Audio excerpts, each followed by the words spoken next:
Welcome to Raju sir classes. Polity సబ్జెక్ట్లో భాగంగా continuation topic ఆదేశిక సూత్రాలు అనే టాపిక్ని ఒకసారి మనం అబ్జర్వ్ చేద్దాం.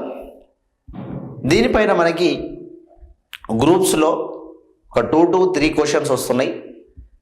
అదేవిధంగా ఎస్ఐ కానిస్టేబుల్ క్వశ్చన్లో భాగంగా ఒక 1-2 మార్కులు రావడానికి అయితే ఛాన్స్ ఉంటుంది. మినిమం 1 మార్క్ అయినా రావడానికి అవకాశం ఉంటుంది. ఆదేశిక సూత్రాలు అంటున్నాం టాపిక్ని. దీన్ని మనం directive principles of state policy అని పేరుతో మనం పిలవడం జరుగుతుంది. దీన్నే మనం షార్ట్గా DPSP, directive principles of state policy, DPSP అని అంటాం. మరి డిపిఎస్పి అనే విషయంలో మనం ఏం మాట్లాడుకుంటున్నాం, దీని వివరణ ఎలా ఉంది, దీన్ని ఒకసారి క్లియర్గా చూస్తే, డిపిఎస్పి రాజ్యాంగంలో మనకి 4th పార్ట్లో ఉంటుంది. 3rd పార్ట్ కంప్లీట్ అయింది, ప్రాథమిక హక్కులు. మనం 4th పార్ట్కి వచ్చినాం. 4th పార్ట్లో ఆదేశిక సూత్రాలు ఉంటాయి. ఆర్టికల్స్ 36 నుండి 51 వరకు, ఆర్టికల్స్ 36 నుండి 51 వరకు ఆదేశిక సూత్రాల గురించి తెలియజేస్తుంది. 36 నుండి 51 వరకు ఆదేశిక సూత్రాల గురించి తెలియజేస్తుంది ఈ టాపిక్. అంటే 36 నుండి 51 ఆర్టికల్లు ఇప్పుడు మనం అబ్జర్వ్ చేసుకోవాలి. డైరెక్టివ్ ప్రిన్సిపల్స్ని రిసీవ్డ్ ఫ్రమ్ ఐర్లాండ్ నుండి మనం తీసుకున్నాం. ఆదేశిక సూత్రాలు మనం ఐర్లాండ్ దేశం నుండి తీసుకున్నాం. Ireland received from Spain, Ireland వాళ్ళు స్పెయిన్ నుండి తీసుకున్నారు. Spain received from Rome, Spain వాళ్ళు రోమ్ దేశం నుండి తీసుకున్నారు. మనం ఆదేశిక సూత్రాలని ఐర్లాండ్ నుండి తీసుకున్నాం. ఐర్లాండ్ వాళ్ళు స్పెయిన్ నుండి తీసుకున్నారు. స్పెయిన్ వాళ్ళు రోమ్ దేశ రాజ్యాంగం నుండి తీసుకున్నారు, రోమ్ దేశం నుండి తీసుకున్నారు. ఈ డిపిఎస్పి యొక్క లక్ష్యము, ప్రధానమైన ఉద్దేశము, మెయిన్ పర్పస్, ప్రజా సంక్షేమ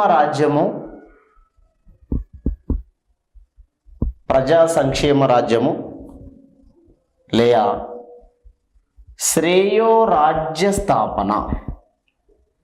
ప్రజా సంక్షేమ రాజ్యము లేదా శ్రేయో రాజ్య స్థాపన.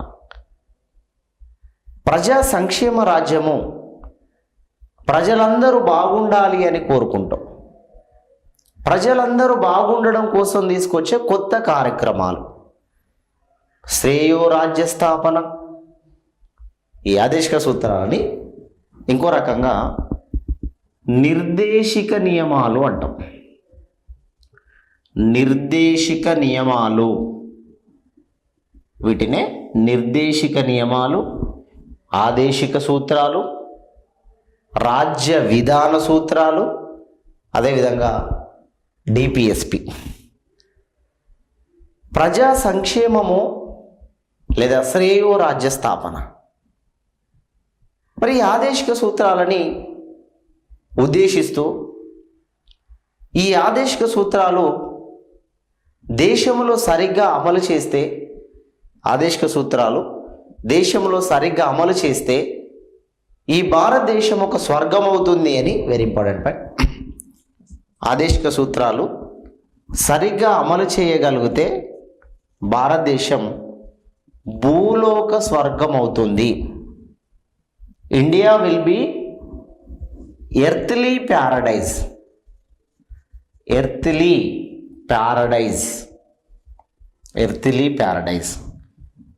భారతదేశం ఒక భూలోక స్వర్గం అవుతుంది.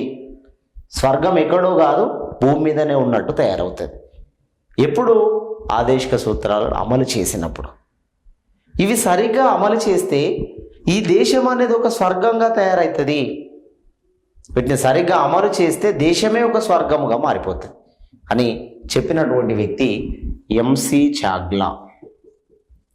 ఎంసి చాగ్లా అనే వ్యక్తి, ఈయన సుప్రీంకోర్టు ప్రధాన న్యాయమూర్తి, మాజీ ప్రధాన న్యాయమూర్తి ఎంసి చాగ్లా.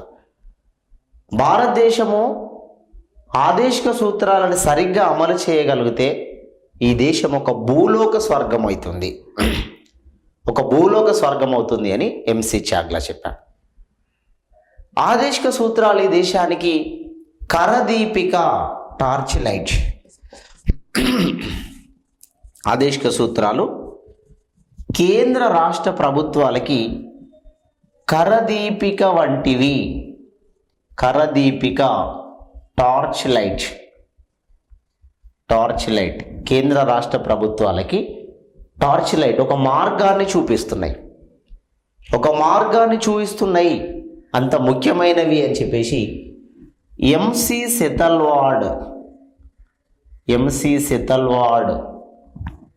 సెతల్వాడ్ అనే వ్యక్తి తన అభిప్రాయాన్ని తెలియజేశారు. ఇందిరాగాంధీ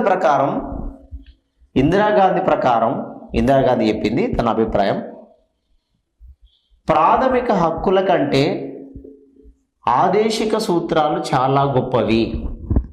ఇందిరాగాంధీ అభిప్రాయం ప్రకారం ప్రాథమిక హక్కుల కంటే ఆదేశిక సూత్రాలు చాలా గొప్పవి. ప్రాథమిక హక్కులు కేవలం పౌరుల కోసం మాత్రమే, అవి ఎలా కాపాడుకోవాలి, ఎలా బతకాలని చెప్తే, ఆదేశిక సూత్రాలు ప్రభుత్వాన్ని ఎలా నడపాలి అనేది ప్రభుత్వానికి సలహాలు ఇస్తుంది, లేదా ప్రభుత్వానికి ఒక మార్గాన్ని చూపిస్తుంది. కేంద్ర రాష్ట్ర ప్రభుత్వాలకి కరదీపిక ఒక టార్చ్ లైట్ లాగా పనిచేస్తుంది. కరదీపిక అంటే ఒక టార్చ్ లైట్ లాగా ఉంటుంది. అంటే ఈ దేశంలో ఒక కరదీపం. ఇందిరాగాంధీ ప్రకారం ప్రాథమిక హక్కుల కంటే ఆదేశిక సూత్రాలే చాలా గొప్పవి. అంబేద్కర్ ఆలోచన ప్రకారము ఇవి నూతన వ్యవస్థను సృష్టించబోతున్నాయి. ఆదేశిక సూత్రాలు అనేవి ఒక నూతన వ్యవస్థను సృష్టించబోతున్నాయి. వ్యవస్థని ఇక్కడ అంబేద్కర్ పోకడ అంటే ట్రెండ్ అంటాం మనం, trend. It is new trend. ఇవి ఒక నూతన వ్యవస్థను సృష్టించబోతున్నాయి. తన అభిప్రాయాన్ని చెప్పినటువంటి వ్యక్తి అంబేద్కర్ తన అభిప్రాయాన్ని తెలియజేశాడు. ఇవి ఒక నూతన వ్యవస్థను సృష్టించబోతున్నాయి. ఆదేశిక సూత్రాలు Britain దేశములోని instruments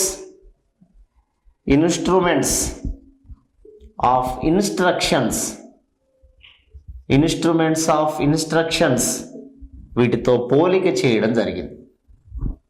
instruments of instruction అనే దానితో ఆదేశిక సూత్రాలని పోలిక చేశారు.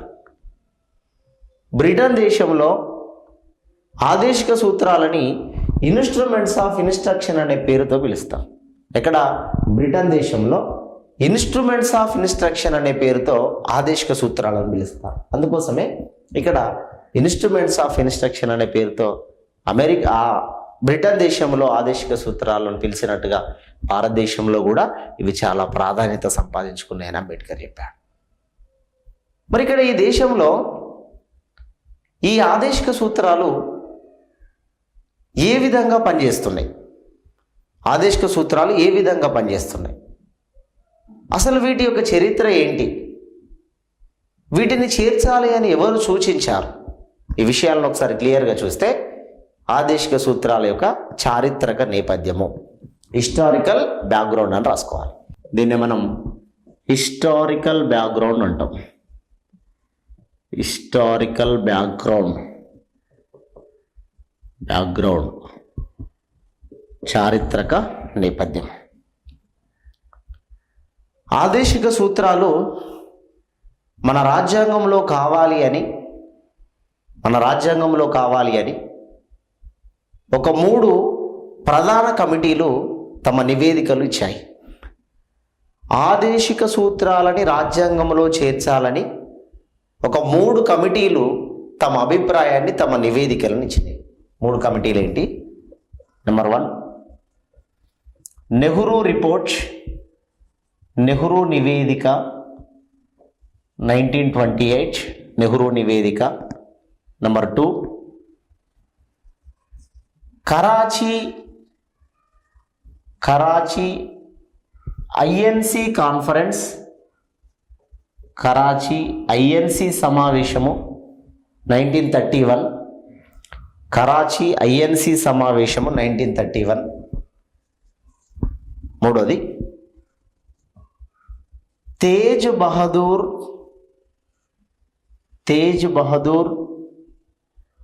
సాహ్రూ నివేదిక,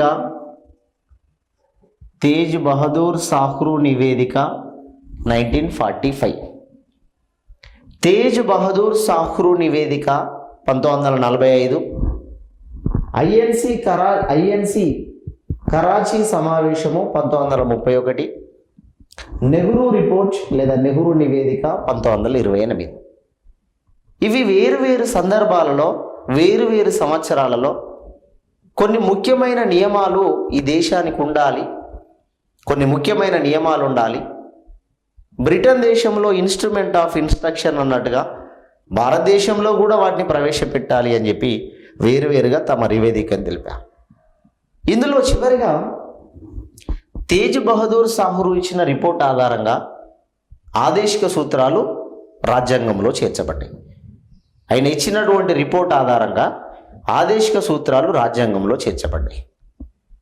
ఈ చేర్చినటువంటి విషయాలలో ఆదేశిక సూత్రాలని 3 రకాలుగా విభజించాలి అని ఒక 3 ప్రొఫెసర్లు తెలియజేశారు. నోటాలు రాయాలి. ఆదేశిక సూత్రాలు 3 రకాలుగా ఉండాలని 3 ప్రొఫెసర్లు తమ అభిప్రాయాలు తెలియజేశారు. 3 ప్రొఫెసర్లు MP Sharma, MP Jain,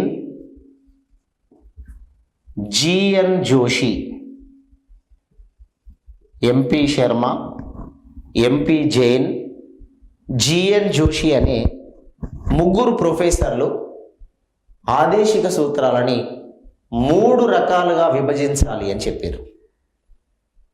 MP Sharma, MP Jain, GN Joshi ప్రకారం ఆదేశిక సూత్రాలు 3 రకాలు. వాళ్ళు చెప్పినటువంటి దాని ప్రకారం ఆదేశిక సూత్రాలు 3 రకాలు. కానీ ఈ 3 రకాలలో అసలు ఆదేశిక సూత్రాలు అనే వాటికి న్యాయ సంరక్షణ లేదు. ఆదేశిక సూత్రాలకి న్యాయ సంరక్షణ లేదు. There is no judiciary power. No judiciary power. ఆదేశిక సూత్రాలకి న్యాయ సంరక్షణ లేదు. ప్రాథమిక హక్కులకి న్యాయ సంరక్షణ ఉంది. ఎవడైనా మనపైన దాడి చేసినప్పుడు మనకు సంబంధించినటువంటి ఏదైనా ప్రాథమిక హక్కులకి డిస్టర్బెన్స్ కలిగించినప్పుడు మనం కోర్టుకు వెళ్ళొచ్చు అని అనుకున్నాం కదా. కానీ ఆదేశిక సూత్రాలను అమలు చేయకపోతే కోర్టులలో కేసు వేయలేము. కోర్టులలో కేసు వేయడానికి అవకాశం లేదు కాబట్టి దీన్ని న్యాయ సంరక్షణ లేనటువంటి అధికారము అని చెప్తాం. న్యాయ సంరక్షణ లేదు వీటికి. 3 భాగాలుగా విభజించాలి అని చెబితే ఆ విభజించినటువంటి 3 భాగాలు ఏంటనేది చూస్తే ఆదేశిక సూత్రాలు 3 రకాలు. నెంబర్ 1 సామ్యవాద నియమాలు, సోషియాలిస్టిక్ ప్రిన్సిపల్స్, సోషియాలిస్టిక్ ప్రిన్సిపల్స్, సామ్యవాద నియమాలు. నెంబర్ 2 గాంధేయవాద నియమాలు,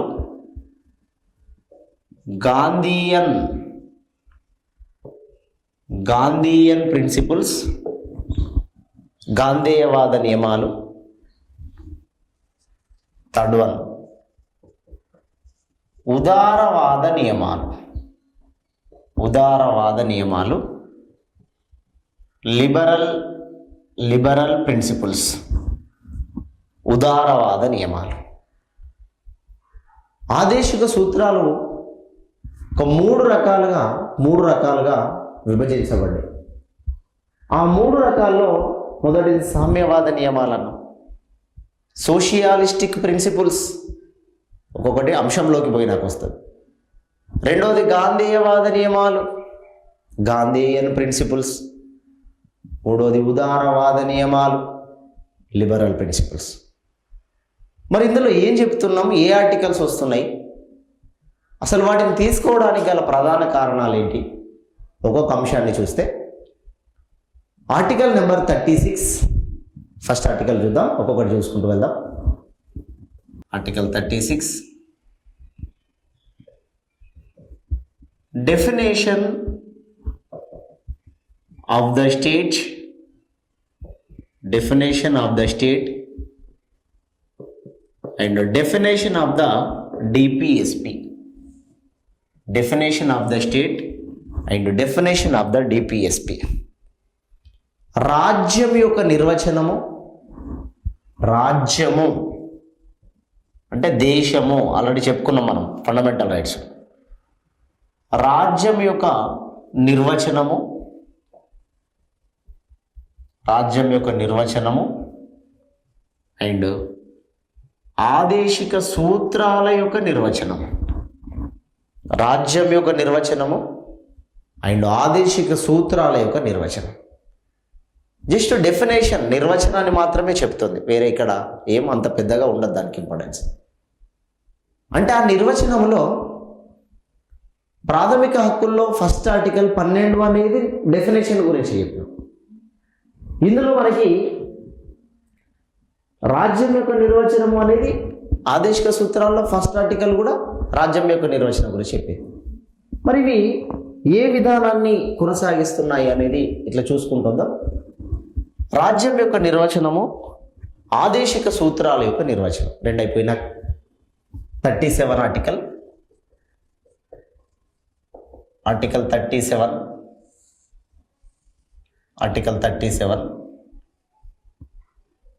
Article 37. There is no judiciary power. There is no judiciary power. ఆదేశిక సూత్రాలకి న్యాయ సంరక్షణ ఉండదు. మనం ఇంతకుముందు మాట్లాడినట్టుగా there is no judiciary power. ఆదేశిక సూత్రాలకి న్యాయ సంరక్షణ లేదు. అంటే గవర్నమెంట్ వీటిని అమలు చేయకపోతే మనం కోర్టులలో గవర్నమెంట్ పైన క్వశ్చన్ చేయలేము, కేసు వేయలేము. కోర్టు కూడా గవర్నమెంట్కి ఆర్డర్ చేయలేవు, ఎందుకు మీరు వీటిని అమలు చేయట్లేదు, ఆదేశిక సూత్రాలని అమలు చేయండి అని మనం కోర్టులోకి వెళ్ళడానికి అవకాశం లేదు. కోర్టులు కూడా గవర్నమెంట్కి ఆర్డర్ చేసే రైట్ లేదు, అసలు గవర్నమెంట్కి ఆర్డర్ చేసే రైట్ లేదు. ఈ ఆదేశిక సూత్రాలు ఏవైతే ఉన్నాయో పూర్తిగా న్యాయ సంరక్షణ లేనటువంటివి. మరి కోర్టుల భయం ఉండదు, ప్రజల యొక్క భయం ఉండదు, ప్రజలు కేసు వేయడానికి ఉండదు. మరి ఎప్పుడు అమలు అవుతాయి సార్ ఇవి? ప్రభుత్వం దగ్గర డబ్బు ఉన్నప్పుడు వాడు అమలు చేస్తే చేస్తాడు, లేదంటే లేదు. ప్రభుత్వం దగ్గర డబ్బు ఉన్నప్పుడే ఇవి అమలు అవుతాయి, ఎప్పుడైనా డబ్బు లేదు అని అంటారు. మరి ఇందులో ఏముంటాయి సార్? ఎగ్జాంపుల్ కొన్ని చిన్న పాయింట్స్ చెప్తాం. ప్రతి వ్యక్తికి ఉద్యోగాన్ని కల్పించాలి, అది ఆదేశిక సూత్రం. ప్రతి వ్యక్తికి జీవనోపాధి అంటే ఉద్యోగాన్ని కల్పించాలి. కల్పిస్తున్నారా? కల్పించకపోతే మనం ఏమైనా కేసు వేస్తున్నామా వీళ్ళపైన? కోర్టు కూడా గవర్నమెంట్కి ఏమైనా ఆర్డర్ ఇస్తుందా? పాపం చాలామంది నిరుద్యోగులు వస్తున్నారు, ఉద్యోగాలు వేయండి అని చెప్తున్నారా? ఎందుకంటే ఇది ఆదేశిక సూత్రాల్లో ఉన్నాయి. ఈ పాయింట్ని తీసుకొని వెళ్ళి ఒకవేళ ప్రాథమిక హక్కులలో పెడితే అప్పుడు వాళ్ళ కథ తెలుస్తుంది, ప్రభుత్వం కథ. ఒకవేళ ప్రాథమిక హక్కులలో ఈ పాయింట్ని తీసుకొని వెళ్ళి పెడితే ప్రతి వ్యక్తికి ఉద్యోగం ఇవ్వండి అనే పాయింట్ని కనుక పెడితే, ఒకవేళ ఉద్యోగాలు ఇవ్వకపోతే మనం గవర్నమెంట్ మీద కేసు వేస్తాం. కోర్టు కూడా గవర్నమెంట్కి ఆర్డర్ చేస్తుంది, ఎందుకు ఇవ్వట్లేదరా మీరు ఉద్యోగాలు అని. కానీ ఇందులో ఉంది ఇది ఆదేశిక సూత్రాలు. మన ప్రాథమిక హక్కులలో లేము, ఆదేశిక సూత్రాల్లో ఉన్నాం కాబట్టి ఇంత దుస్థితి వచ్చింది. అందుకోసమే there is no judiciary power. ఆదేశిక సూత్రాలకి న్యాయ సంరక్షణ అనేది లేదు. న్యాయ సంరక్షణ కలిగిన ఏకైక భాగం ఇండియన్ కాన్స్టిట్యూషన్లో, న్యాయ సంరక్షణ కలిగిన ఏకైక భాగం థర్డ్ పార్ట్, 3వ భాగం. భారత రాజ్యాంగం ప్రకారం న్యాయ సంరక్షణ కలిగిన ఏకైక భాగం 3వ భాగం. న్యాయ సంరక్షణ లేని ముఖ్యమైన భాగం 4వ భాగం. అందుకోసమే ఇక్కడ న్యాయ సంరక్షణ లేదు అనే పాయింట్ని మనం తీసుకున్నాం. ఇది 37 article. Next continuation article number 38. Article number 38. Article number 38.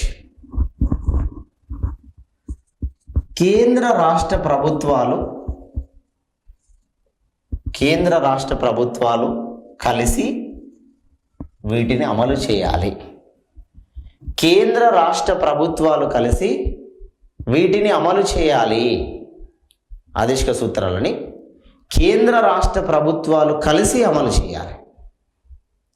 వీటిని అమలు చేయడానికి అయ్యే ఖర్చుని కేంద్రము 65%, రాష్ట్రము 35% నిష్పత్తిలో ఖర్చులు భరించాలి. ఆదేశిక సూత్రాలని అమలు చేసే బాధ్యత కేంద్ర రాష్ట్ర ప్రభుత్వాలపై ఆధారపడి ఉంటుంది. వృద్ధులకి, వికలాంగులకి, వితంతువులకి పెన్షన్ సౌకర్యం కల్పించండి. కేంద్రం డబ్బు కొంత ఉంటుంది, రాష్ట్రం డబ్బు కొంత ఉంటుంది. జాతీయ గ్రామీణ ఉపాధి హామీ పథకం కేంద్రం డబ్బు ఉంటుంది, రాష్ట్రం డబ్బు ఉంటుంది.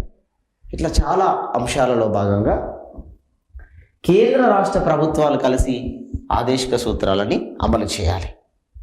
ఇవి అమలు చేయడానికి అయ్యేటువంటి మొత్తం ఖర్చుని 65-35 రేషియోలో కేంద్ర రాష్ట్ర ప్రభుత్వాలు కలిసి ఈ ఖర్చులను భరించాలి. కేంద్ర ప్రభుత్వం 65%, రాష్ట్ర ప్రభుత్వం 35% ఈ రేషియోలో ఖర్చు చేసుకోవాలి. ఉచిత విద్యను కల్పించండి. ఇక్కడ అన్నాం కదా, ఉచిత విద్య అన్నాం కదా.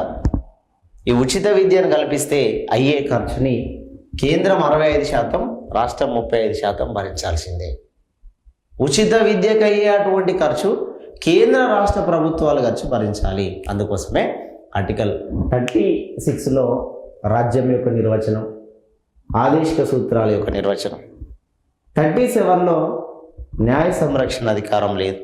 38లో కేంద్ర రాష్ట్ర ప్రభుత్వాలు కలిసి ఆదేశిక సూత్రాలని అమలు చేయాలి. ఇది డెఫినేషన్లో భాగంగా చెప్పిన విషయం.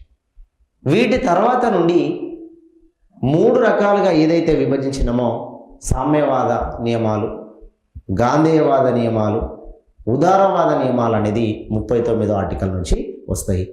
వాటిని చూద్దాం.